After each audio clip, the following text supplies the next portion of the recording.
What do you like about your dad? I like that he's kind and organized. And he always knows what to say. Teaching me What have I taught you? baseball, all the other sports, like workout stuff, emotional stuff. Yeah. Okay. He's nice, he's kind, and he surprises you with fun things a lot. What does your dad do for work? He teaches the EOS business owners. What does it mean when I teach them EOS? What does that mean for them? It means that you teach them how to make their business grow or get better. What do I do for work?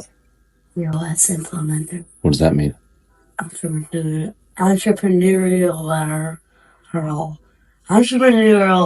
operating system. Good job. What do I do for people though? You help them in their business. Yeah, good. Does EOS, and he's great at it. And what does doing EOS mean? It means teaching people and helping people make their business better. What do you wish he would do more of? Lucky? Yes. Say yes to stupid things. All three of you said something like that. No, I didn't. What's Switch with me. what's a stupid thing that you wish I would say yes to? Like sleepovers last minute, or a yes day, or like to walk to get ice cream. So, Now we do that. yeah, like just like random things. What is something you wish your dad would do more of? Play Switch with me, or play on devices with me. What do you wish your dad would do more of? At home. Is that a answer? What's that? At home? Yeah. Be at home more? Yeah. How much more? A lot more. Anything else? Maybe say yes to watching TV and getting stuff. Okay. Thank you. I love you. Love you. I am excited to chat with Harvey Yergin today. He has got, well, I was going to tell you how many kids and everything he's got, but I'm going to let him introduce himself here in a second. But I'm really thrilled to talk to him. Even before this call started, he even mentioned some vulnerable information that I'm looking forward to kind of digging into, because I'm positive, myself included, there are a lot of us that feel this way. So I'm looking forward to chatting with Harvey and digging a little bit deeper. But if you can, please, Ari, introduce yourself, tell us about your family, and then tell us about your business. Yep, Harvey Yergin. Live in Columbus, Ohio, from Akron, Ohio. I'm 39, knocking on the door of 40. I'll turn 40 this year. I've been married to my wife, Amy, 15 years. I'll be 16 this year. Not high school sweethearts, college sweethearts. And 3 kids, Brindley, Harvey, and Clara, girl, boy, girl, 13, 10, and 9. And my business, I am an full-time EOS implementer right now, which, if you don't know what EOS is, I essentially help people get more from their business, get what they want from their business so that they can lead better lives. That's what I do day in and day out. Awesome. I will gladly dig into that a little bit too, because if you look right there, I've got a little EOS binder I see it. right That's there. Yeah, there it is. So nice. I do enjoy EOS. We started implementing last year in our business, the beginning of 23, and it was a transformational year. And I really look forward to this year being a massively expansive year because of that. So yeah. All right, so let's dig in a little bit to like your background, who you are, what it was like growing up. Tell me about your dad, and then maybe even your dad's dad, if you know much history on that. Yeah, so I'm the oldest of 4 total boys. So I have 3 younger brothers, and my dad was, I say quintessential, but the older I get, the more I realize that my dad was pretty exceptional. And by that, I mean, he just seemed to be everywhere all the time. He worked a full-time job. He was very, very involved in his church, our church.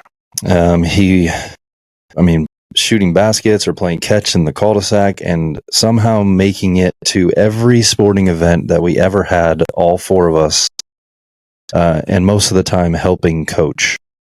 I don't know how he did it, but he did it, and it was very rarely any sort of complaint or insight into the way he felt about it. He just seemed to do it pretty easily, and I'm sure it was not easy. There's no way it could have been easy, because I know what parenthood is like right now, and and there's no way it was easy.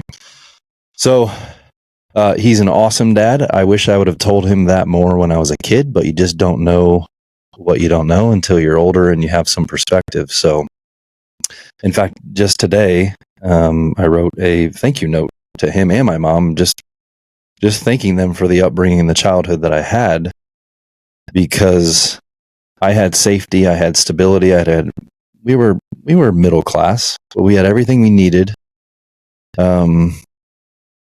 And that's so rare. I feel like when I hear people's stories about the way that they were brought up.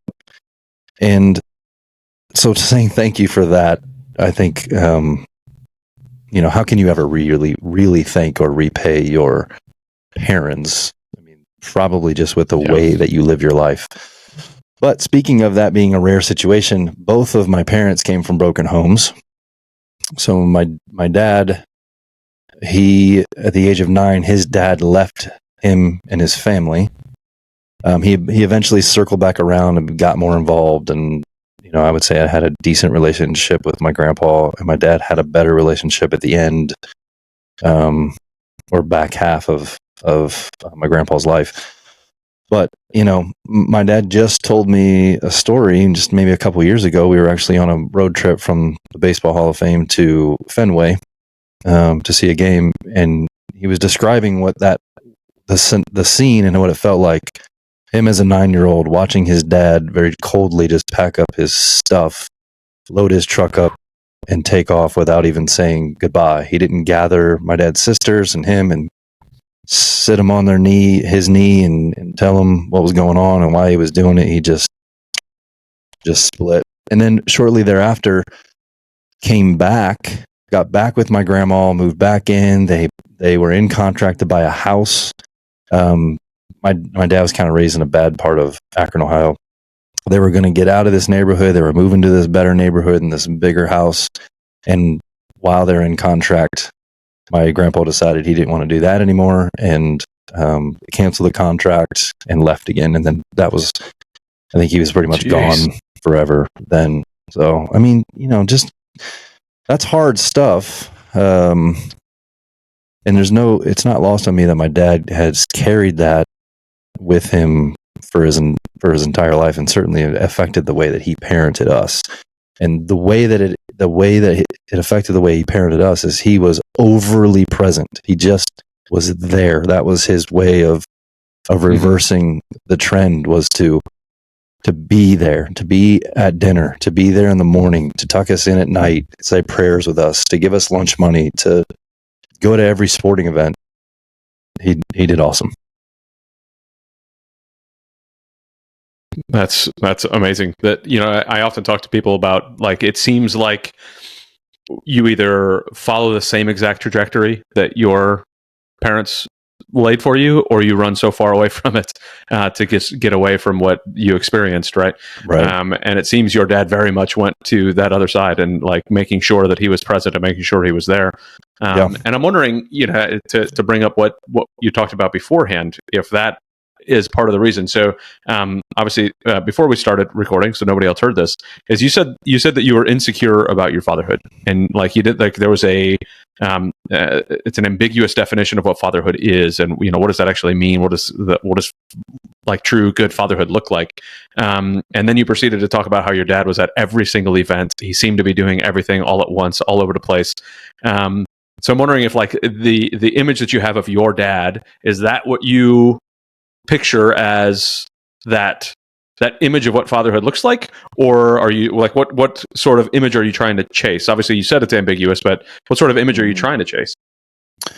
Yeah, I feel that I've continued in the tradition of being present and involved, and prioritizing time with my family, and prioritizing not missing even the smallest events, going to practice. I'm going to be there.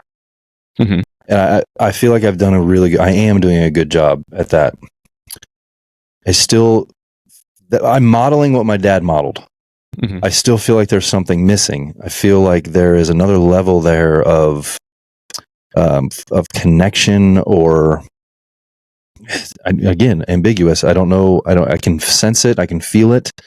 But in the same way that my dad modeled what I just described, what we never really had was an emotional connection, any sort of connection where if I was dealing with a real meaty problem as a teenager with sex or drugs or something that I thought was an uncomfortable topic, me and my dad's relationship was not where I could go to him and confide in him and bring this up and really connect on a really deep level.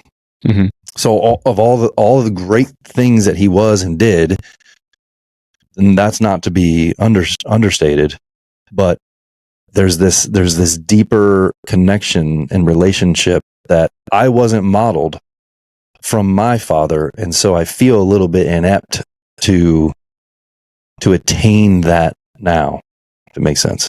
Yeah, I mean, I think it does make sense, and that's one thing that I've talked about on the podcast. Is my dad had a horrendous upbringing, and I always thought I was missing things from my dad, and come to find out he didn't have the ability to give them. So, like your dad, it seems, probably didn't have the ability to give you that emotional connection. He never received that. He didn't know how to model that for you. He just knew, I'm going to be there because I had a dad that wasn't. Yep. Right. So, when I looked at my dad, and it wasn't until I was much older, like I was in my probably early to mid 30s, before I realized, holy crap, like your dad went through a lot of crap. Like his dad died when he was 2, and his stepdad was abusive, and lots of problems going on there. And no wonder my dad didn't have that emotional connection with me. He didn't know what an emotional connection was like that. Yeah. Like it was completely absent in him. So there wasn't that piece to give. So, it seems like that just in your reaction to that seems to kind of hit home. What are your thoughts on that? Yeah, totally. And this is something like you, I just started to realize and think about and operate from recently. And it was with my mom. I've been mad at my mom for a long time, and it's, who knows why. I mean, part of it is just because you're a dumb 18-year-old kid, and then you grow up, and then you're just carrying resentment. I think my resentment towards my mom was that she just didn't connect with us. She wasn't as involved. All the stories you come up with. Mm-hmm. In reality, fantastic mom.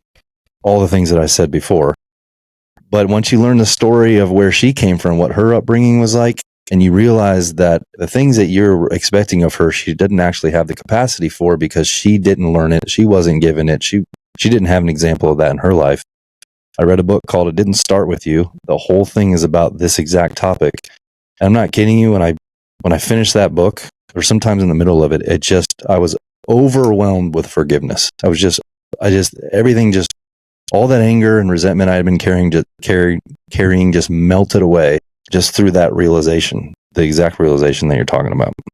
Tell me more about It Didn't Start With You. What would you catch from that as you were going through there? Can you hear me? Yeah, you froze up. Okay. Tell me more about what? Sorry. The book, It Didn't Start With You. Tell me, like, what, as you were reading it, kind of what were the points that stuck out to you? There's a lot in there, and what sticks out right now is just the mindset shift of considering the upbringing that your parents had and what they were equipped to give you when they had the opportunity to give it to you. And it's very likely that the things that you wish they would have given you, they didn't have the capacity for it. And if you trace it back to the way they were raised, you can see why they didn't have the capacity for it.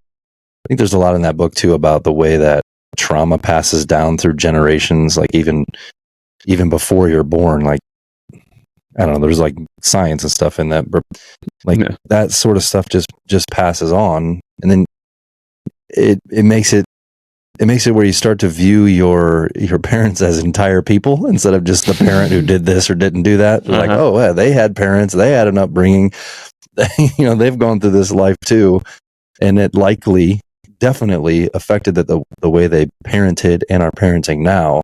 And get off your freaking high horse, dude. Just, they didn't have the capacity for it because of the way they were raised, and it's okay. it's okay. They did the best that they could, and it was pretty damn good. What would you say are the top 2 or 3 things that you took from your watching your dad that you are now very sure to implement as a dad? Definitely being present, being there, not missing things. There is an element of family first. My dad was always clearly prioritizing us and my mom over work or anything else. And that's the big stuff. I had a freeze on this side too. I heard family first. What was did you mention a third thing? No. Okay. All right. Yeah. I don't know what's going on with my internet today, but hopefully that doesn't show up on our recording. But it is what it is. What are we going to do? Yeah. So when you mentioned family first, tell me what that means to you as you're showing up for your kids. I know you already mentioned that you're always going to be there. You're always going to be at the games, and you're always going to be at the practices and all that. But you also mentioned that you feel like there's another way to be able to go deeper. So what does family first mean to you, and how do you feel like you could be going deeper that you're not? Family first means to me that, first of all, I have a defined set of values or criteria, the list of things that I said are most important to me in order from 1 to 5 now. And if I say that these are the most important things, then my bank account and my calendar should reflect that exact thing. So if they don't, then I got a problem. And there's probably symptoms of that problem and running tentacles in a lot of different places. So family first to me means that at the top of my list, it says meaningful connections, but to me, that means connections with people like you. It also means prioritizing my relationship with my wife. It means prioritizing my time and relationships with my kids and my extended family, my parents, etc. And when it comes down to choosing, am I going to go on this trip to implement EOS and miss 3 days, or see my son's baseball game, and I'm figuring out what to do about the other thing. To me, that's what family first means. And it's action. It's showing up. It's actually being there. The going deeper, to me, it feels like there is a level of connection available between me and my kids that I haven't tapped into yet. And it could be because they're younger, 13, 10, and 9. But I guess my ultimate goal is I want there to be something different than what me and my dad had, and maybe even have. I want it to be where when they're dealing with the meatiest, biggest, most awkward problems in their lives, that they feel not just comfortable coming to me, but that they immediately think, I need to go talk to my dad about this. And so that, in part, that is a connection that I make with them, sure, but it's also the way I show up. I have to show up in a way that creates that space and safety for them time and time again. Mm-hmm. And that requires me to remove my ego from a lot of these conversations, which is very difficult, as you might know. Yes. Because it's when somebody, even my wife, when they bring you a problem and you're that connected to somebody, at least for me, my initial reaction is to look at that problem, the situation, through my own preferences, my own beliefs, my own thoughts about how things should be. That's useless. There might be a time for that down the road in the conversation, in that situation, when and if advice is necessary. But initially, working to get to a point where when those things are brought to me, they're not met with ego, they're met with openness and space so that they can express themselves and feel safe. And I think that's how trust is formed between me and them. And it only is formed and maintained over time and repetition. So that has been work and a journey for me. But yeah, I just think there is that is my goal. So in the terms of fatherhood success to me, if in 20 years, my relationship with my 3 kids is like that, where we're talking regularly and they're bringing me their biggest, meatiest issues, and they feel safe to do so, I'll feel like I was successful. So, and I don't know how I want to ask this question. When you're doing your EOS implementation and you're talking to an integrator, do you tell your integrator to fix all the problems for everybody? No, of course not. Okay, yes. So, and in your family, if you're the one doing all of that and you're just attacking the problem all the time, does that open up the ability for your family to, your kids, to be able to feel comfortable in doing that, right? No. And I'm not trying to be condescending or anything. I'm trying to ask a question in definitely a language that you understand. Yeah. As a integrator in my company, like I know that I really struggle with that.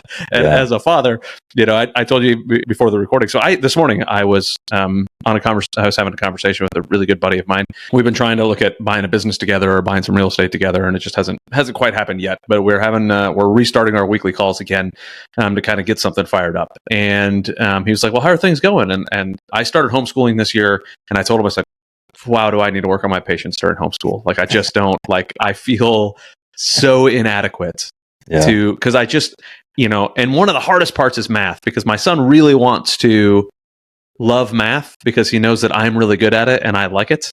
So he really wants to do that for me, but he thinks that if he doesn't know math like I know math, that he's stupid. Yeah. And that's really difficult for me because, and then like I'm trying to teach the math, and it's he's in 4th grade, so it's pretty simple math. So I'm trying to explain it in a way that I think is coming out, and I'm just like, you got to be kidding! Like, you're not even paying any attention. Like, what is going on? Like, this is what I'm telling you to do. And I'm like, what are you doing, Adam? Like, what is wrong with you? And Adam, my son's name is Adam as well. But I have to yell at myself. Like, what are you doing? Like, you're talking to a 9-year-old about math, and you're trying to help build this kid up to be a strong. And one of the things I always tell them is, my goal is to make you better men than me. Because I've got 2 older boys. I've got a 9-month-old girl. Despite what 2024 tells us, she will not be a better man than me, because she can only be a woman. That's all that she can be as she grows up. But I want her to find a better man than me. So if I could teach her to find a better man than me, then I'm doing well. So, it's, I'm not showing up in a way in those moments that are teaching my boys to be better men than me. So the only thing I can do after that is do a very large, as we said when we lived in Japan, gomenasai, a big I'm sorry, and say, look, dude, I am not showing up right for you. And 9 times out of 10, my son will look at me, Daddy, it's not you. I said, no, it is. There's nothing in this life that you are doing that you did not either see from me, see from your mom, or see from somebody else. That's just like you're learning from your environment. And I needed that reminder this morning very badly. And having that conversation with my buddy John was great for me to just kind of have that slap in the face. And part of me hopes that my son heard me talking about that, so that, because like, he's incredibly smart and incredibly capable. And like, if I put him on a clock, I'm like, dude, you've got less than 1 minute to do this math problem. He'll crush it because he gets out of his head, and he's like, okay, there it is, and he gets it right. But if you give him time to think about it, he's like, oh, I don't know this part, and I don't know this, and I'm like, dude, what is wrong with you? But and I don't know quite how to deal with that. So I'm saying all that to say, I think we all struggle with how we show up for our kids and how we keep that door open. And one of the things that I'm trying to do is at least make sure that they know that when I screw up, they know I've screwed up. I let them know, like I get down I get down to their level, look at them in the eye and say, Daddy screwed this up. And by them seeing that vulnerability, that I'm willing to do that, then when they screw up, they're more likely to come and tell me. Especially if when they come and tell me that they screwed up, I don't go, what the heck is wrong with you? Because like when I was, my dad always, I'm the same way with you and your dad as me and my dad. I did not have that emotional connection. It wasn't there. They always had what seemed to me to be lip service of, hey, if you ever want to drink, let me know. Let it be with me. We can, like, if you're getting into trouble, let me know. Yeah, right, Dad. Is really what was going on up here, right? Like, not happening. And it was solidified one time when I was speeding in the car. I was 16 years old. I got a ticket for 56 and a 30. So I'm on my way to pick up my buddy to go mountain biking. And I was like, I'm totally screwed. My dad's going to kill me. And then we get home. My dad's like, dude, what happened? It's really not that bad. And I'm already freaking out because I know that's going to be ugly. And then he's like, how fast are you going? It can't be that bad. I was like, 56 and a 30. And he goes nuts. And I was like, well, there goes that, so that just slammed it in my brain. Like, I'm not saying nothing. Like, oh my gosh. Yeah. That's I get it. How do you work with your kids when you've screwed up, or when you see where there's an improvement that you can make to show them like that, to be that example? What does that look like in your life right now? Yeah, very similar to what you're talking about. Just apologizing and being specific about what I'm apologizing for. And that's new for me for sure. Maybe the last year or two. but it's usually for the same stuff too. It's usually like I overreacted. I raised my voice when I didn't need to. I said some things that may have been hurtful. Usually around this same sort of thing, like just a reaction to something. So that's how I handle it. I just keep saying sorry. Yeah. How are you and your wife on communication with what sort of feelings does she have on what you're saying with that deeper connection? Do you guys have conversations about that and how to build that? Yeah, we certainly do talk about that quite a bit. And she says a lot of the same stuff that we're saying and that we know to be true. And she's more gifted in that arena. She's obviously has stronger feminine energy, especially when stress is high, and I have much stronger masculine energy, especially when stress is high. And she's trying to coach me on saying sorry was a big step, but then also when I feel the want to react, to just pause and hold and create a little bit of space, at least just timing space between when something happens or is happening and when I decide to engage or react. I've gotten a lot better, but she's a big reason why. The number one relationship you can make in your life is who you marry. Like that is like massive. So if she's giving you that support and helping you get to those points, that's phenomenal, right? Because my wife's the same way. If it wasn't for her, I wouldn't even be on this podcast, right? I mean, not only because I want to be a dad if it wasn't for her, but because just my life would be so much different if it wasn't for my wife. So same. But I am positive we'll come back to there. But I want to go into your business side of the house a little bit. So it says on your sheet that you started doing this entrepreneurs type of stuff in 2016. Tell me about growing up and how you got to through high school, if you went to college or whatnot, and then eventually becoming an entrepreneur. What that looked like. How did I get through high school? That's not exactly what I'm saying, but if that's how you want to take it, that tells me a lot just in that response. I played. So I was an athlete. I played pretty high level baseball through high school, and I went to go play in college. So I played D1 baseball at Valpo. And I studied criminology and Spanish. I thought I wanted to be a FBI agent or something like that. I tried to be. Did a couple internships, and then decided that is not the life for me. Thank God. And then out of college, I took a job with the Department of the Army and had an internship with them. It was paid. It was sweet. I got to do all this tactical Army training with soldiers and load ships and planes and send people into theater. And then I went and worked for the Corps of Engineers. I was the chief of logistics for the Portland district, Portland, Oregon, for about 4 years.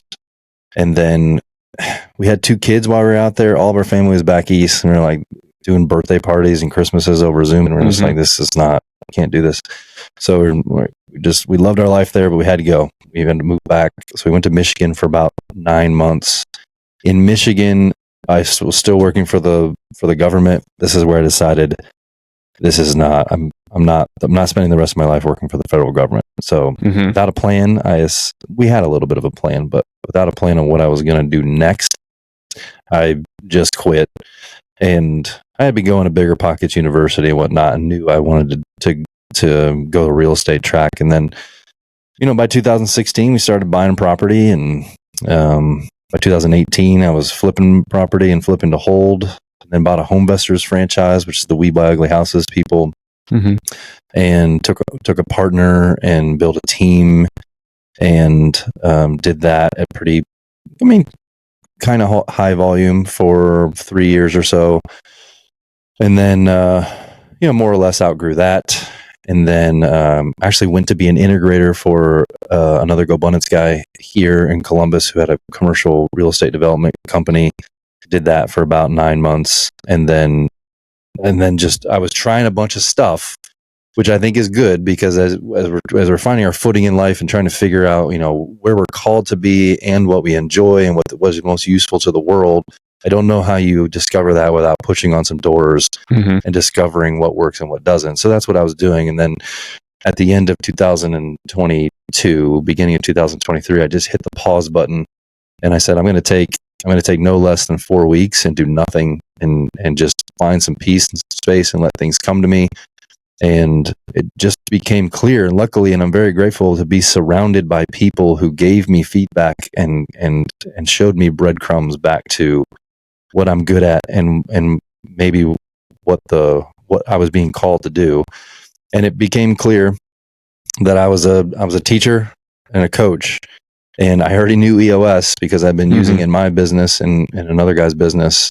And we mentioned Luke Henry before, but he just sent me this. He was part of this journey. He just sent me this link to how to become an EOS implementer, no context or anything. And so I looked into that, seemed appealing, and signed up, went to boot camp.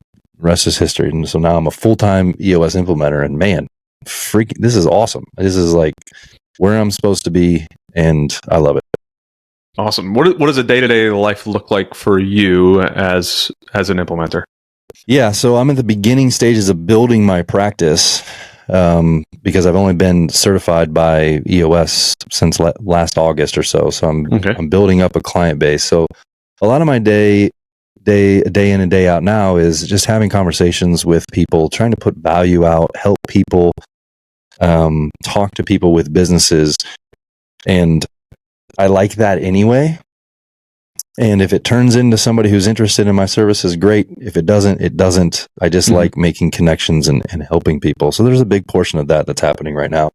And then if I'm not doing that, I'm in session. And in session means, you've done EOS, but 6, 7, 8 hours in a room together with a leadership team, and we're getting into it.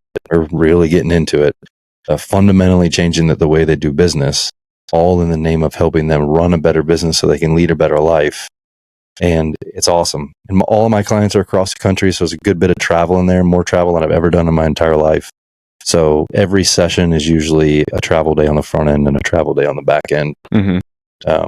So that's really the gist of it. Okay, awesome. Yeah, we've done all of ours. So all the leadership, we're in. Everybody's in a different state, other than 2 of us. We're both in Florida. Okay. So we've been doing Zoom for those, and it's dreadful. I would so much rather be in person. Like just that ability to communicate in person is so much better. Yeah, totally. And I won't do it virtually. I have one client that I'm doing it virtually, but I won't. Otherwise, I won't do it. Yeah, it's tough. I mean, our implementer is kind of the same way. He's like, I don't like doing them virtually, but I will if I have to. And a team like ours, like, there's no way to, like, every quarter have everybody fly into one place and try to get it all. And it's like, well, where do we fly into and how do we set it up? And there's no office, and there's it's a pain. Yeah, sure. Sure. What should a business be looking for? Like, let's say somebody wants to reach out to you and kind of say, hey, what can Harvey do for me in my business? What kind of business should be looking at EOS, and what kind of businesses specifically do you like to work with? Well, the EOS target market is defined by companies that have between 10 and 250 employees and have between 2 and 50 million in revenue. So at least 2 million in revenue. Privately held. So EOS is tough in huge corporations that are publicly traded for reasons that I'm sure you can understand. And then, so that's demographic. Psychographically, entrepreneurial in nature, which means that they are open and honest. They're growth oriented and growth minded. They're more afraid of the status quo than they are of change. So they're looking to change. They're looking to grow. They're not afraid of shaking things up for the sake of where they want to go long term. So target market wise, that's where we shoot for. Now, most of the businesses I work with, they're smaller than that, and it works. I run EOS in my business, and I'm one person. The tools they just work, but that is the target market. Who do I like working with?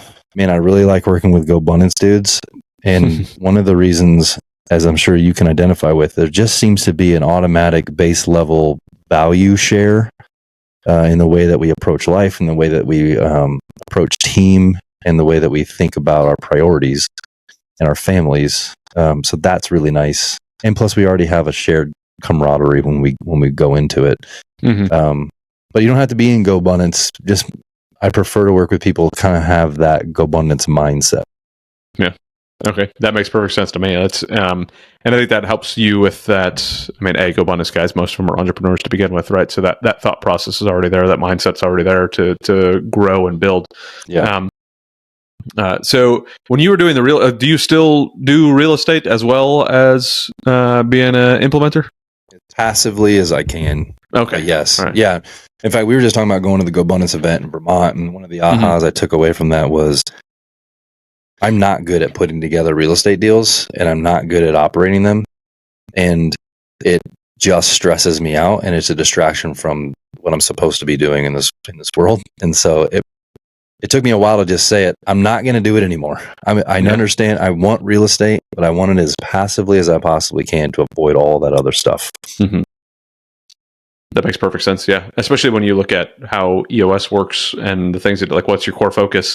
And if you can apply that in your personal life on what is my core focus and what I'm doing, like, yes, and stop chasing all the yellow butterflies that come around, because man, oh man, it gets real difficult. Like last year we did a ton of work on the core focus. We shut down like 3 extra superfluous companies that we shouldn't have been trying to operate. Awesome. We really just narrowed down on exactly what we're supposed to be doing in the company. It's made a massively huge difference in just our ability to focus, our ability to narrow in what we need to do, have the right people in the right seats. Because when you have one person in 4 different seats, because there's 4 different companies that you're running, that's nearly impossible to get the actual functionality out of that, and it was just exhausting. Well, good for you, and your implementer sounds good too, because that's hard. Coming up with the core focus by itself, writing the words down, maybe isn't the most difficult thing. But the whole point of the core focus is to filter every single decision that you make in the business through it. And a lot of those decisions can be difficult. So congratulations for filtering through your core focus and making those tough decisions, because not everybody gets to that point. Yeah, it was not easy, for sure. I mean, there was one company we spent over $100,000 trying to build it, and it was basically started, and we were like, it's time for it to go. And it was what a kick in the shin, right? That really sucked. But what have you seen both in your implementer standing and since you've been an implementer, in like some of the biggest changes and the biggest ahas that people running companies have? I mean, it's all like one big aha. A big aha normally is just that light bulb moment. I had one recently where like, literally the guy's eyes got big and he said, I'm the problem, aren't I? Yep. You are the problem. That's okay. That's a good place to be, to realize that you are the problem. Now, what are we going to do about it? So that's a big one. And most of the time it's an owner who's sitting in the integrator seat and they're just suck. They just suck at it. There's conversations they're avoiding. There's people's feelings that they can sense, but they don't really want to touch it. And they're just throwing people where it makes sense for the day. And it's a mess, and they can't figure out why nothing's happening, why we're not moving forward, why no one's hitting their goals, why no one seems to be caring as much as I do. Well, dude, because you're not the person for the seat. So that's a big one. I think it is just the biggest ahas come from a level of clarity, and a lot of ahas come from doing the accountability chart exercise, where you start, it's really where you start to put things in their place, and you start to see, before an accountability chart, the body of work just looks like a rubber band ball, right? There's no real definition of who owns what or what communication lines go where, but it feels heavy, and it feels huge, and it feels unravelable. No, wait, you can't unravel it. Like it's impossible to unravel.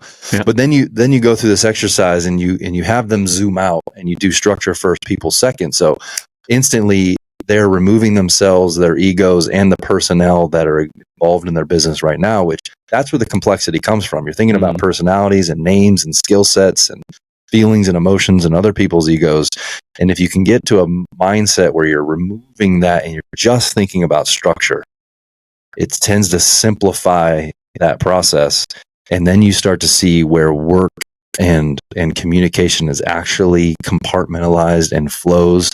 And you're like, whoa, I'm in 4 seats and Johnny's in 6 seats. No wonder it feels like this.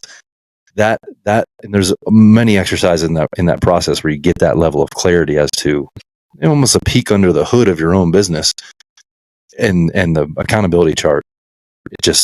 That's one of the places during implementation where they get that level of clarity. Yeah, that was definitely one of the spots we did for sure. Like we did it, and I was like, okay, so I'm in 3 seats. We have 7 rocks, and I'm responsible for 6 of them.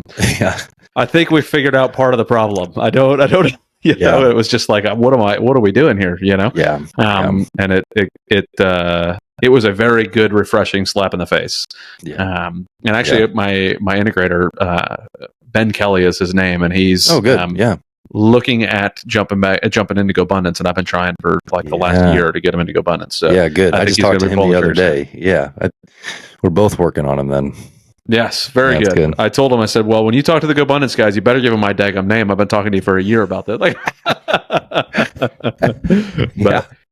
but I like Ben a lot. He's been great to work with. So good. Yeah, I'm glad he deals with the ridiculousness that we have in our company. So our personalities are.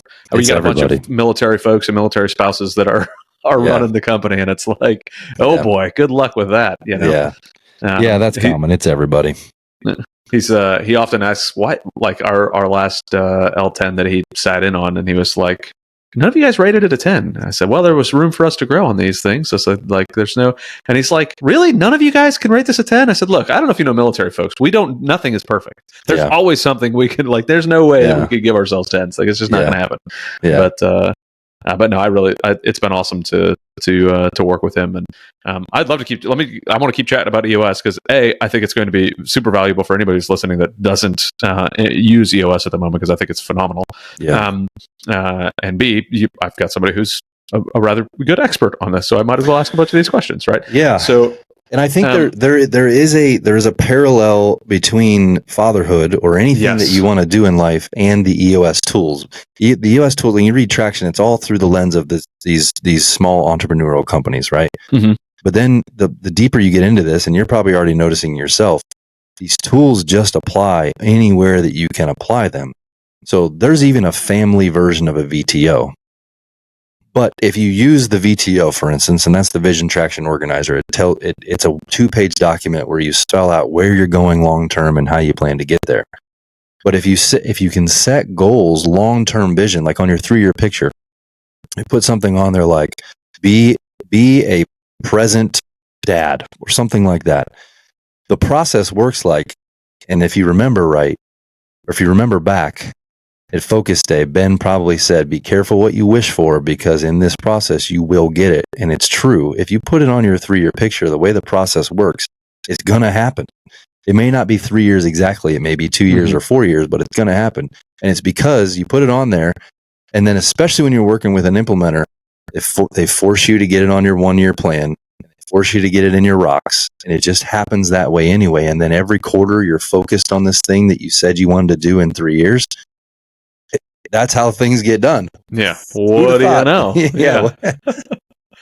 And I think that business and fatherhood are super relatable to each other. And one of the things I since the beginning have been talking about is like our kids are like our own little businesses, right? You're the CEO of your 3 businesses. I'm the CEO of my 3 businesses. My goal is that by the time they're out of my house, I'm just on a board of advisors. I don't want to be the CEO anymore. I just want to graduate from that position. So I need to make sure the right systems are in place. I need to make sure the right processes are in place. I need to make sure they have the right people on their team.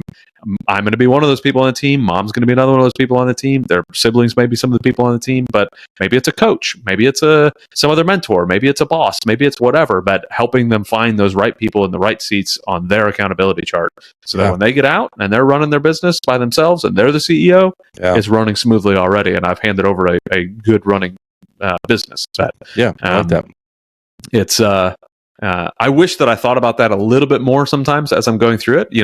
It's always a good reminder to have this conversation and remind myself that this is what I'm doing. So that way, when I do look at my kids and I'm like, okay, my job is just to continue putting the right people in the right seats, continue making the right goals, set the right rocks for them this quarter. They don't need to know that it's a rock, but it's a rock for us to build towards this quarter. And maybe I do need to make sure that they know it's a rock. So let me do actually change that direction. What you said there was a family VTO. Is that something that you actually implement in your family, or have you started to look at how you can apply EOS in your personal family? Certainly. I mean, when my personal VTO has both professional and personal goals on it. I just combine it all at once. My wife and I spend a lot of time talking about the future, planning the future, and we actually have a weekly L10 meeting with ourselves. I have brought up the idea of a family VTO multiple times, and I don't think I've approached it the right way. My kids are just not interested in it. And I think they just have sat down to too many impromptu, oh, dad wants to talk about goals conversations. And they're just, I could use help with that. I'm trying to find a good way to approach that, and a good tactic for getting the whole family on board with visioning and goals. Okay. So I will say one thing that's helped me is FAMbundance. I don't know if you know much about the FAMbundance side of the house, but we did goal setting and family core values and everything this past when we were in Vermont. So we had the whole family there. We got to sit down. Like, they break the kids up by age group, so they'll have teenagers in one room and under teenagers in another room, and then the parents in another room, and everybody's kind of working on similar things, and you get together and apply them all together as a family. So that was a way for them to kind of get some fun and enjoyment, and spend kid time, and then come over and be like, oh great, now we like what you learned over there, we get to talk about here and do these things. And that was our, I think, third FAMbundance event, third or fourth FAMbundance event. And to me, I think that's good, because it exposes them to other kids. They get to see other families doing it. It's not just, oh, dad's sitting me down again. It's, everybody does this. I didn't realize everybody, and obviously not everybody does this, right? But when you're in a room like that, everybody does, right? Yes. So getting them in that room where everybody else does it is, it's a great way, which is one of the reasons why we have GoBundance, right? Getting us in a room of a bunch of guys who do this, that makes all of us better. So we can do the same with our kids. And there was somebody. It was at a FAMbundance event, I think in 2022. I think. We were in Montana, and they talked about, okay, well, have you ever gotten a coach? Like, Harvey, have you ever hired a coach to help you with something? And I'd venture to guess the answer to that is yes, right? Yes. And then it's like, okay, so you're purposely putting somebody in your life to make you better, to strengthen you in one way, shape, or form, and you have mentors and all this stuff. When was the last time you deliberately put a coach or mentor in your kid's life? Like, it doesn't have to be, here, son, here's your mentor, right? But like helping that, like deliberately, but maybe it's a sports coach that just has that role model that you're looking for, that you vet, that that you want to be around. And deliberately putting those people in your kids' life to help kind of grow their ideas and thoughts, that it's not just coming from dad, it's coming from, oh, this guy that's not dad, so I'm definitely going to trust what they say more than what dad says, just because that's, I believe you were a kid once, so you understand that feeling. I do. So. Yeah, I do. Yeah, that's a good idea. I don't often think about that. I like that. Yeah, I love the thought process of who are you deliberately putting in your kid's life. Like, when you leave here, have an idea of who that's going to be. And like, especially if you're around other GoBundance guys, that might be a good place to start. Like, hey, that's true. Let's chat with each other and figure out what lines up and what doesn't. We're about to start doing. I just last week started asking folks, hey, I want to get the families together, have like our own little mini FAMbundance in Tampa. Oh, nice. And get together with a bunch of other families that are because I want my kids to be around all those kids, especially now that I started homeschooling. It's like, I want them exposed to as much as I can possibly expose them to. So that's another thought process that I have going on. But I like that. That makes sense. Yeah. I like it. So you've got on here that what are your goals in regards to family? You wrote an overnight trip with each kid. and then like baseball stadium trip, golf with your dad, overnight trip with your mom. So what does an overnight trip, and when do you want to accomplish that goal to start doing these overnight trips with each kiddo? Yeah, so I've been doing those for the last several years. So it's not a goal; it's just something you want to continue. I mean, it's on my VTO to do this year, and so it's just by the end of the year. And we just started that conversation last night, actually, because I need to get it scheduled. I don't know what it'll look like. I kind of let them steer the ship on those, but it's also on my rocks list for this quarter to just get them scheduled, get them planned and scheduled, so they're on the calendar. And we can build around them. Awesome. Yeah, you're like the, I don't know, fifth dad on here that has mentioned that, and I really want to do stuff like that with each of my kids and start doing that. The first guy that brought it to me was Frank Smallin. I don't know if you know who he is, but he's up in Maryland. He was on that name. He's like the third or fourth podcast or something like that. And but he talks about it on there, and he and I have chatted about it before. But I love the idea of like a kid-led overnight trip somewhere, a day or two, maybe 3, just you tell me what we're doing. He's brought his kid to Pinehurst. His kid's like 9-10 years old, 10 nice.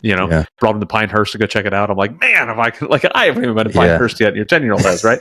But that's what he was interested in. That's what he wanted to do, Oh, that's good. And I was like, that's phenomenal. I brought his daughter down from Maryland down here to Tampa to go to a Taylor Swift concert. So, so the next time you see him, ask him if you see him, like, oh, I heard you're a Swiftie, because he's totally down with the Taylor Swift, apparently. Yeah, if my daughter's a Swiftie, I'm a Swiftie. There you go. You're stuck with it. Thankfully, my daughter's 9 months old, so she's not anything iffy yet. Yeah. But I also think those are great opportunities to make memories, but then also great opportunities to open up those one-on-one communication lines that just don't happen in the course of everyday life. Yeah. What kind of conversations do you have with your kids on what you do for work? And what do they think you do versus what do you actually, well, obviously we know what you actually do, but what do they think you do, and how much involvement do they get to have in what you do? So it's funny, because part of the prepping for this was to ask my kids that question, and they all answered. They were like, "You're an EOS implementer," and I'm like, "Okay, well, what does that mean?"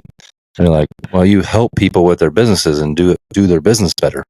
I was like, "Yeah, that's great. That's good." So they're tracking, and it's I made a deliberate effort because of GoBundance, something I learned in GoBundance a few years ago, back when I was running the real estate company. It's funny because this is not the way that you're raised. Bring work home. And that meant that I was going to start just sharing the things that I was struggling with in my business to the dinner table.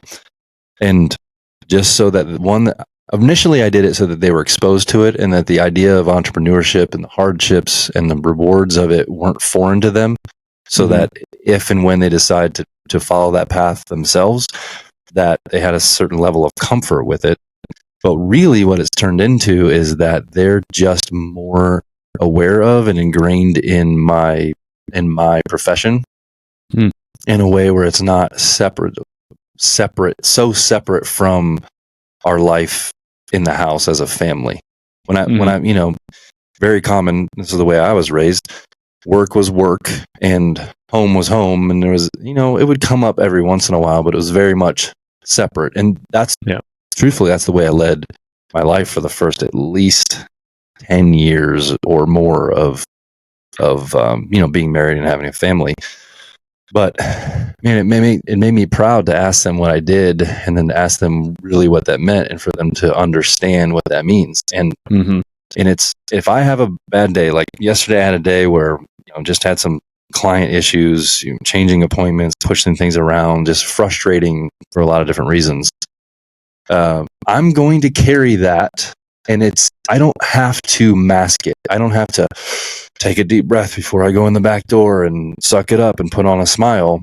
It's actually better if I tell my family and my kids, even if they're young, what's going on, what I'm struggling with, why I feel the way I do, what I plan to do about it, and then probably close the loop with them today or tomorrow and just say, hey, remember when I was dealing with that, and I was super emotional, and I feel better about it now. And, here's the things I learned and whatever. But I think that deliberate effort it's been therapeutic because I no longer have to just shove feelings down and shove all the things that are going on in my life. And then, then I explode at some point. And then it also helps integrate my kids into my world, which is what I want.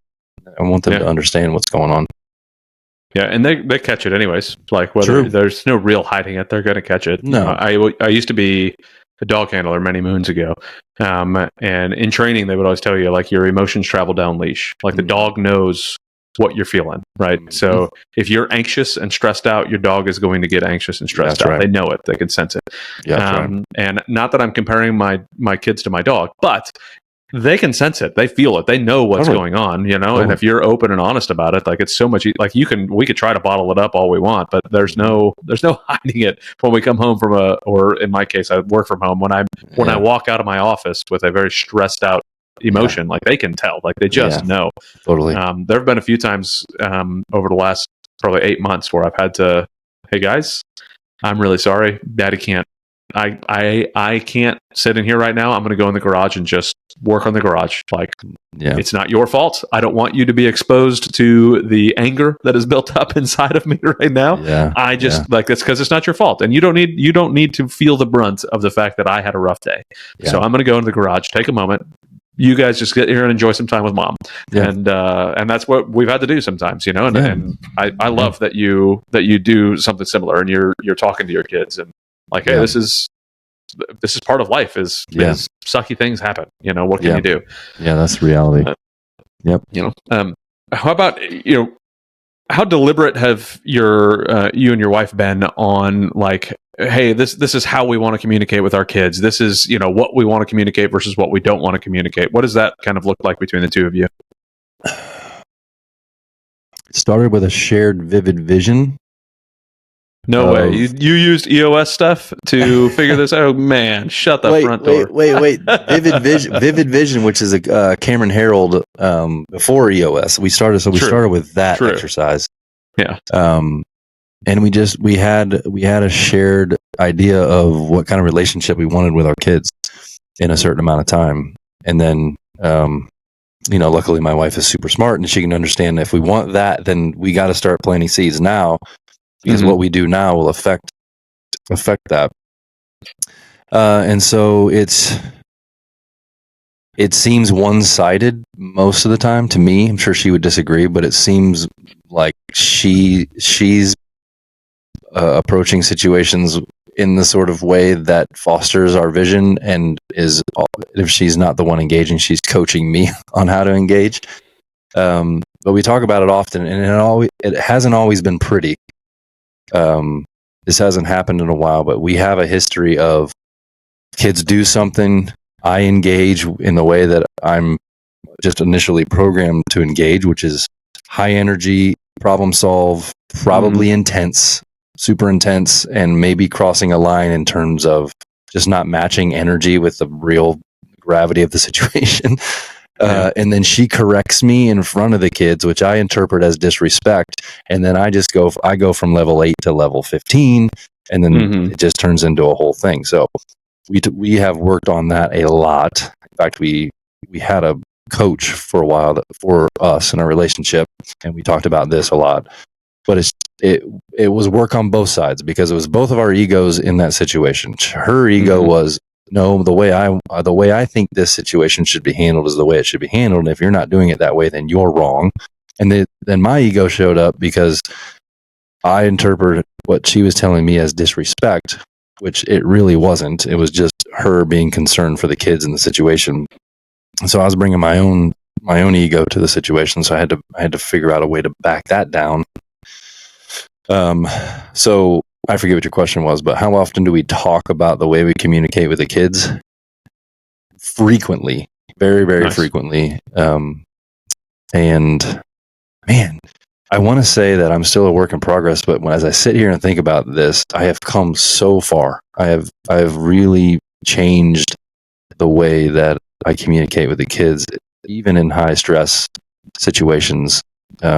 No, I'm not perfect, but it just has gotten a lot better. And imagine that if you put a level of intention around something and pay attention and start to pay attention to it, and then are also okay with, you have an open heart and an open feedback loop, and you treat your partner as a partner and not an adversary, and you're helping each other and coaching each other, how you just kind of elevate together. I'm proud of that. Yeah, I'm really proud of that.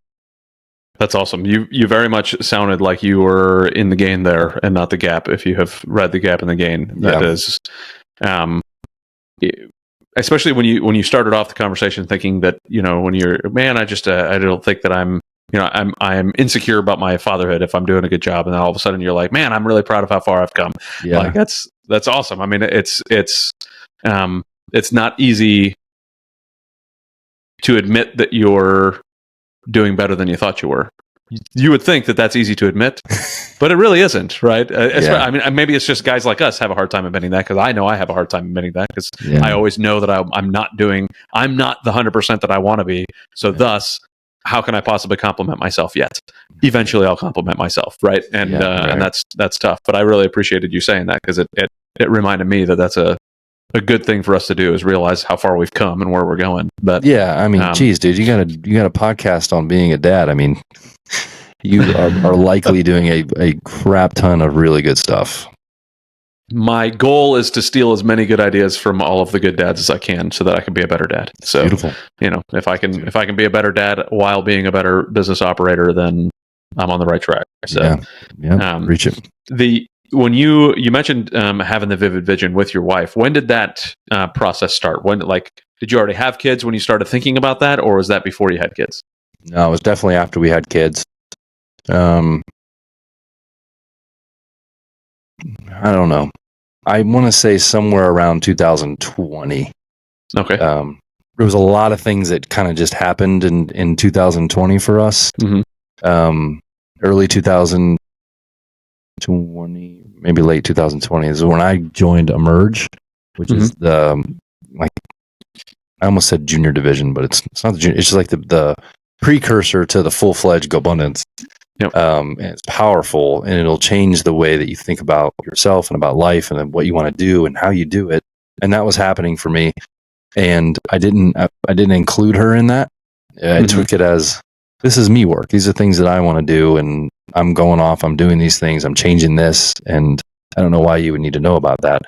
Yeah, it turns out they do, and they want to, and they want to be a part of the journey. And it's not. You can think that you're just making changes that affect you, but when you're married to someone and raising people, those changes ripple. So now I know that. But through the course of that initial Emerge journey for me, and then figuring out how to include my family in it, there was some heated conversations, but then we got through it, and then I eventually slowed down a little bit, and then she met me kind of where I was at the place that I was, and then it just became like this. Okay, we're partners. She's in GoBundance now, if that's any indication. Awesome. And somewhere around that time, we said, I think it makes sense for us to talk about what the hell we want this life to look like in 5 years from now. Mm-hmm. That's phenomenal. Yeah, I did something very similar without my wife, in just kind of creating what our future was going to be, and then I'll let her know what the future is when we get there. What are you doing? It was such an interesting thought process, because we're idiots. I'm building. Yeah, well, it's that's one way you could say it. Yeah, I guess. You idiot. And this year was the first year where we literally, the two of us, sat down and created what 2024 was going to look like. We've had conversations for a while. My wife, so I was prior military for a long time. My wife is still in. She's got a year and a half left before she gets to officially retire, and I cannot wait until that's over. Sure.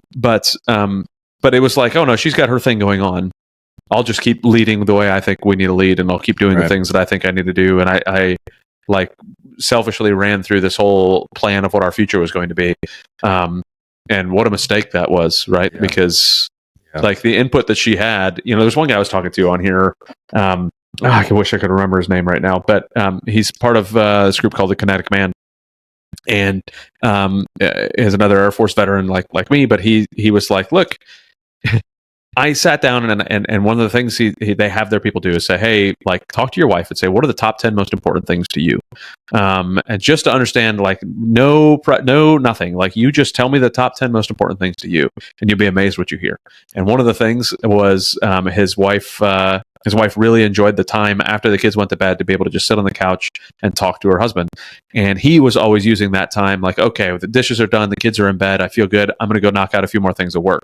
And he's like, I had no idea that I was completely taking away one of the top 10 things for my wife by just going and getting work done, because I thought that was what made sense in that time.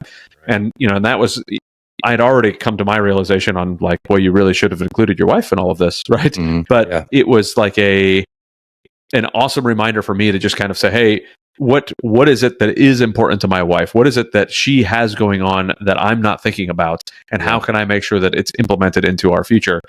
So, that was to me super encouraging. And that was, I included that in our 2024 plan. What are the top 10 most important things for you this year? Where do you want to go? And what do you want to do? And, she was even like, she was doing the same thing on her side. She was like, oh, well, if I make colonel, then we could it gives us more security for this, and I can do more of this. And I was over there going, no, I don't want you to make another rank. That means we got to stay in longer. We're going to have to move again. And all that. Right. Boy, what happens when we talk? What do you know? We can get on the same page and travel in the same direction together. Yeah, interesting. Isn't that interesting? Yeah. What a crazy concept. Yeah. And this is common. I mean, we're not the only two dudes who have been in this situation. Another common situation is to hear, well, I'd love to do a vivid vision with my wife, but she just doesn't care about that sort of thing. She doesn't know. She doesn't think down the line, etc. And somebody else gave the advice, just ask them what an ideal day looks like. Mm-hmm. Because most of the time, especially, most of the time women just happen to stay in the day to day. But if you ask them what an ideal day looks like, you'll get some insight as to what's important to them, and then what the journey may need to look like to get to that ideal day. So I thought that was pretty good. Yeah, I like that a lot. Yeah, because I mean, if I bring the book Vivid Vision to my wife and say, "Hey, I want you to read this," and next week what we're going to do is we're going to sit down and we're going to chat. Like that's not going to happen. Probably not. No, probably not. Yeah. It is just not going to happen. She's got enough stuff going on doing her 13-hour day work days plus an hour drive each direction. I don't think she's really stoked about doing Vivid Vision and sitting down and all that. But having that, like, tell me what a perfect day looks like. And that was something we talked about as far as like, what do you want to do when you retire? Like, what does retirement look like to you? And she's finally starting to kind of figure that out. And what is that? I don't know. What does that look like? And how do we do that? So, if you were to facilitate a conversation like that, like let's say somebody's listening and they would love to have that conversation, how would you facilitate that conversation between the husband and the wife, besides just like, hey, tell me what a good day to you looks like? And this is about this is with a husband and wife just trying to figure out what the future might look like. Yep. Yeah. I would definitely in my tool bag would be that question. What does an ideal day look like? But I would want to know what each of their values are. And I think a good exercise would be, okay, we're going to give you a few quiet minutes. Each of you're going to write down, what are the most important things to you globally? Just not today, not in the future, but what things are most important to you? As in, if you could spend all of your time on these 4 or 5 things, what would they be? Mm-hmm. Have them spend some time listing as many things as they can, and then compare those two lists and see if we can't come up with some sort of shared list of values. And values, really, I'm talking about criteria of ways to say yes or no to things. And then from there, let's say that their list looks like our kids, our extended family, adventure and travel, and genuine contribution to our community, or something like that. No. I think from that list, you can really start to shape, what then how much of our time are we going to spend on this? And what does that look like? And how much of our money do we want to put towards this? And what does that look like? Or what if we want to spend 90% of our time traveling and being on adventures together? What needs to happen between now and then to make that a reality? I think a lot of times as individuals and as couples, we get in a trap of creating goals without knowing our values or criteria. This is an Aaron Belke thing, who's also in GoBundance and a former coach of mine. And in GoBundance, we make these one sheets and we're listing all these goals. There's 9 categories or whatever it is, 8 categories. Yep. And, there's a lot of pressure to make sure you have something in every one of those buckets. And oftentimes you wind up with 20 goals or something like that. And you haven't filtered them through anything. Some of them just wind up being meaningless. And it's oftentimes because you don't know your criteria. If you can know your criteria, what is the most important things to you, and then craft goals through those so that you're spending more time and more energy and more resources in those specific things, then your goals have stickiness and grit. They're more likely to get accomplished. And by the way, your life is going to be more fulfilling because you're spending your resources towards those most important things. Yeah, I love that. And I mean, even at the beginning, you talked about having like your calendar and your bank account should be in line with what you say your values and goals are, right? So again, if you're in EOS, right, we come up with our core values and we hire and fire based off those core values, and we look at what the company's doing, and we make decisions on what we're going to do for the future. When we're doing EOS, we look at what we're going to be doing for the future based off of our core values, based off of what these plans are. And if the decision doesn't match those, then we don't do it. Right. But yet, for some reason in our life, we don't apply the same thing with our kids. That's one of the reasons I started homeschooling. Is I was like, I want to spend more time with my kids, and I don't want my kids spending 43 hours a week doing school. Like he's in 4th grade and he works more than a full-time job for school. Like this is it boggles my mind, right? So like okay, I got to make a change. We got to figure something out. So, that was how I helped make that decision. But, we just, like I said, we as a family just created these core values. So I'm looking forward to asking my kids those same questions. Like, okay, that decision you want to make, that thing you want to buy, that adventure you want to go on, does it match what we all agreed upon are our core values? Yeah. And my assistant's like creating a big poster for me so I can print it off and get it up in the house and we can all just kind of see it every day. And that to me is really exciting. I'm looking forward to it, and seeing how that goes. And you guys crafted that list together? Yeah. Okay, cool. Yeah, great. Yep. Everybody was a part of it. We got to write down what we thought. Even my 5-year-old was telling us what he wanted to write. Good. Well, he wrote it in crayon after we told him what letters to write. But he's writing it all out, and we just it was a lot of fun to be able to kind of go through that with the kids. The 9-month-old, for some reason, she had very little input in what was going on. Not much to say. Diana did not. She, I don't know why she slept through most of it, but that's okay. I'll forgive her for it. As 9-month-olds tend to do. Man, oh man. And I look at you, you've been married for about the same amount of time me. My wife and I have been married for 14 years. It'll be 14 years in a couple months by the time this comes out. 3 kiddos. You just started a little bit sooner on having the kiddos, and that we just had our 3rd last year, and it's like, man, oh man, I'm going to be like 95 before my kids get out of the house. I don't know. Yeah, man. Yeah, we are often very renewed in our gratitude around how early we started. Very grateful, and we didn't intend to be honest.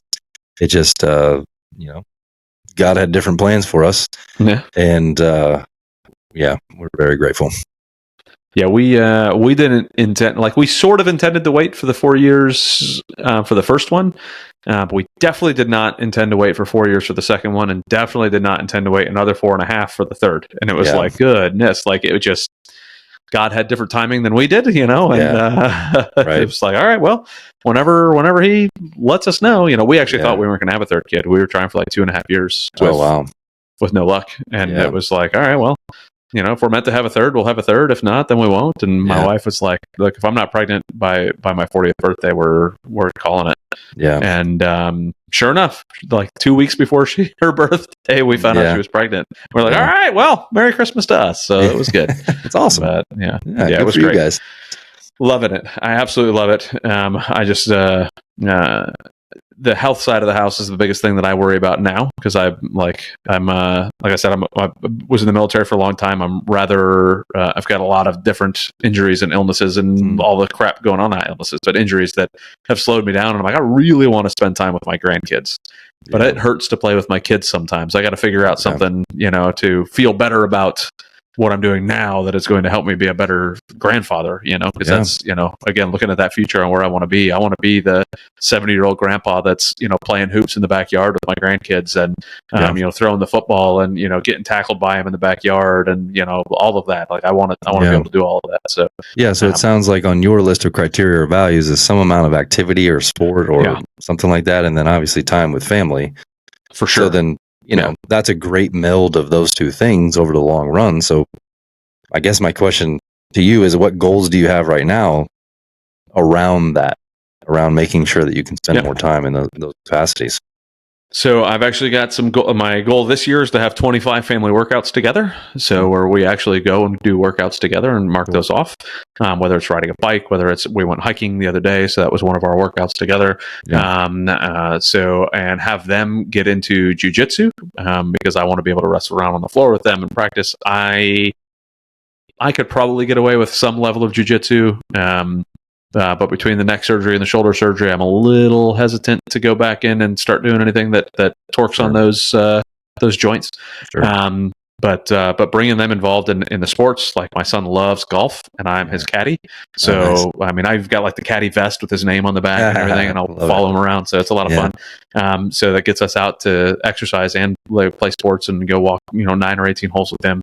With the oldest, the middle guy, he's going to be firing that up a little bit more here soon as well. Cool. But for sure, our goals are definitely lining up with that. Going on adventures with the family. I'm a private pilot, so I fly small planes, and we've got that on our goal list too. We have to do 6 of those trips this year with me flying, go somewhere. Don't know where we're going to go yet or what we're going to do. We haven't done the first one yet as of February, but like it's good.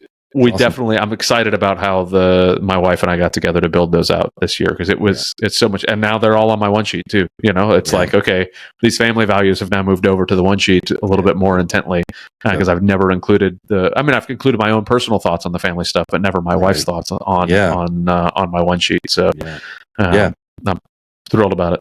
Yeah. And there's other people involved when you make goals around family time. Yeah, for sure. Yep. And my kids get to call me out on it, and say, hey, we haven't done, like I just recently implemented 30 minutes in the middle of the day that I just get to go play with the kids. So that was a request from my oldest while we were at Fambundance. And I was like, all right. So while we were there, we put it in the calendar 3 days a week. I've got 30 minutes in the middle of the day that we get to go and do some stuff. Nice. Today was supposed to be one of those days, but he's got an hour and a half long, Nerf gun battle with all of these other homeschool kids. So he's out now doing this Nerf gun battle with all these other homeschool kids. So my boy's he's got one that's like this, fully automatic. He's got these massive magazines with, I think they fit like 30 or 60 rounds of stuff, and it's all battery operated. Just starts peppering people. So I'm sure he is excited to go and shoot those guns. Yeah, I'm sure he is too. That sounds like a lot of fun. Man. I wish I was there, honestly, but at the same point, it's a blessing for me to be able to have a little bit of peace and quiet in the house. His school desk is right here in my office, so I just changed that today because he needs to focus a little bit more. But so what is next for you and your family? What are the next adventures you guys are going on? What's on the agenda for this year for you guys? Yeah, the big thing this year that we're building around is we're going to Paris for the summer games for 3 weeks, give or take a week. So that's a big muscle movement. That's our first international travel together as a family. So everything else is kind of just revolving around that. So that'll be end of July. Okay, that's awesome. Yeah. What made you decide to do that? How did that come about?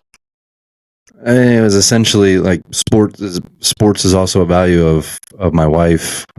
Travel and adventure, same thing. It was really just like me and her saying, "Hey, wouldn't this be cool?" And then deciding, yeah, it would be cool. Let's just do it. Let's just Mhm. figure out how to do it. And we enroll the kids, and we're like, hey, what do you guys think about this? And they don't really understand what that actually means. They're like, oh, okay, yeah, I guess that would be cool. Our oldest actually had been wanting to go to Paris for a long time, so she was like, yeah, heck yeah.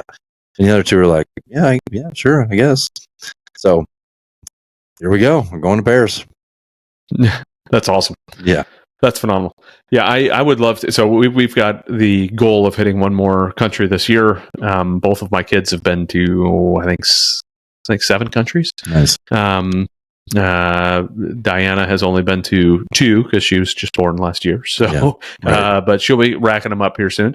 So we've got at least one more country we want to hit this year. Hopefully more. We're looking at or I was starting to look at like Hungary, going out somewhere out there, going out to somewhere in Europe. My middle was born in Japan, so we've done quite a few Asia countries. Yeah. Nice. So I want to hit a couple more of the European countries that I haven't hit yet. But I don't know what that'll be yet. Yeah. But awesome. I love it. How do you plan those trips out? What is your how do you and your wife kind of plan what that looks like? Oh man. Well, this is an exceptional trip, so that's not like something we planned before. But what we're doing is we tried to sit the kids down and say, hey, what do you want this trip to look like? What's important to you? What do you want to do? How do you want it to feel? And they're like, I don't know. And we're like, okay, yeah, that wasn't a good approach. So then her and I started talking about what is important to us. So very similar to the values exercise, we literally, it wasn't that long ago, we sat down and we just made a list of essentially the values of this trip. What do we want it to look like and feel like, and what experiences do we want to have? We compared those notes, and then we can prioritize. We can pick accommodations through that lens. We can pick flights through that lens. I mean, it's a very different flight if you're just trying to be efficient versus we don't want to be rushed. We want to be relaxed. We want a little bit more space. We don't want to leave in the middle of the night. We don't want to sit in economy.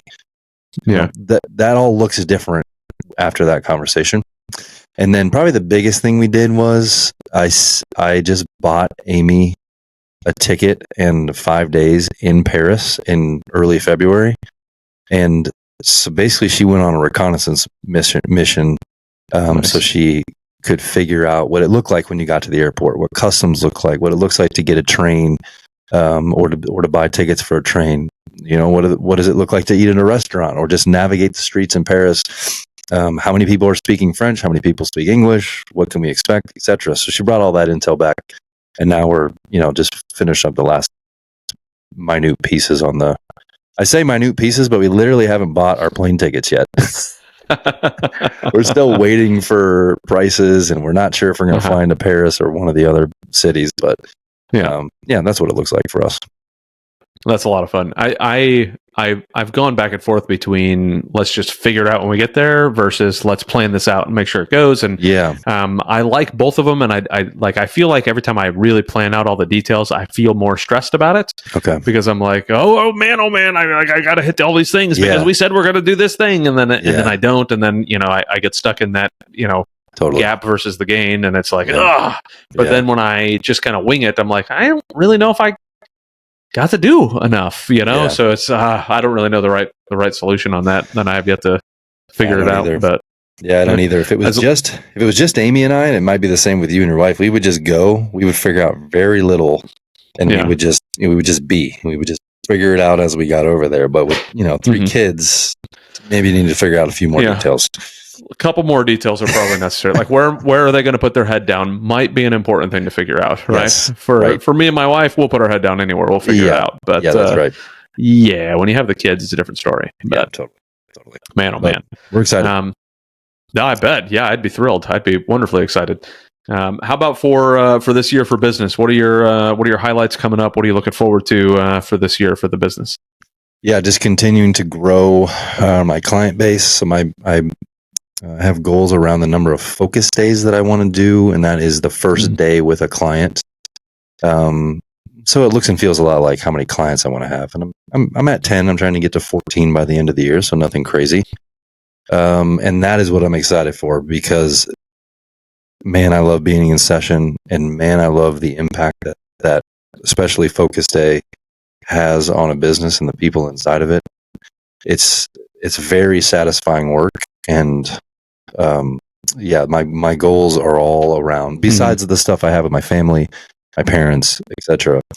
My goals are all around growing that practice. Yeah, that's awesome. I mean, you're at the beginning stages of growing it, so I would imagine your goals are definitely to push this thing and grow it as much as possible. But that's awesome. Hopefully, well, I know that you're going to accomplish that because you have it written down. It's going to happen. So, four more companies this year, I think is unbelievably accessible for you. Like, I think you'll be able to knock that out.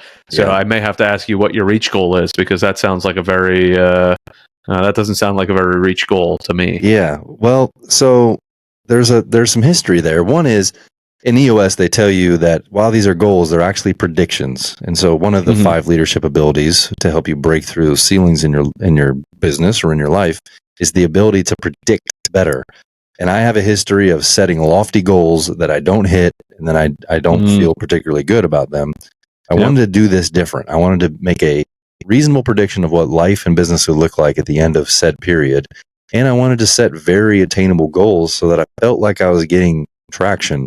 Like I actually was moving forward, and I wasn't left at the end of the year kicking myself, when really the root issue of feeling that way at the end of the year was I just set a ridiculously stupid goal that was probably never going to happen. So why don't I just do this a little smarter? Boy, I wonder if you have the tendency to set a ridiculously stupid goal as a dad too, and feel like you're not reaching those. Go back to the beginning of what we talked about, how you felt like you weren't doing very well, and then you're telling me about all these trips you're going to be taking and the goals that you guys have set and the motions you guys are doing, and you're like, I just so true, man. Man. Yeah, so true. But I hear you. I hear you. Yeah. Well, I hope so. I mean, I'm only yelling into a microphone for you. So yeah, I got you. I read you loud and clear. Yeah, very good. Well, Harvey, it was absolutely awesome to have you on. Is there anything else that you wanted to touch that we haven't touched on? Any questions you had from your side? Anything that we haven't hit on yet? No, I don't think so, man. I appreciate you having me. I enjoyed it. Yeah. This was absolutely enjoyable. I really appreciate it. Hopefully a person or two that is listening to this can be one of those 4 that really want to jump into EOS. I, as everybody could probably tell on this call, am a big fan of EOS. So hopefully somebody listening can say, hey, you know what? I really line up with what Harvey's talking about, and reaches out to you. So if somebody did want to reach out to you, what's the best way for them to get a hold of you?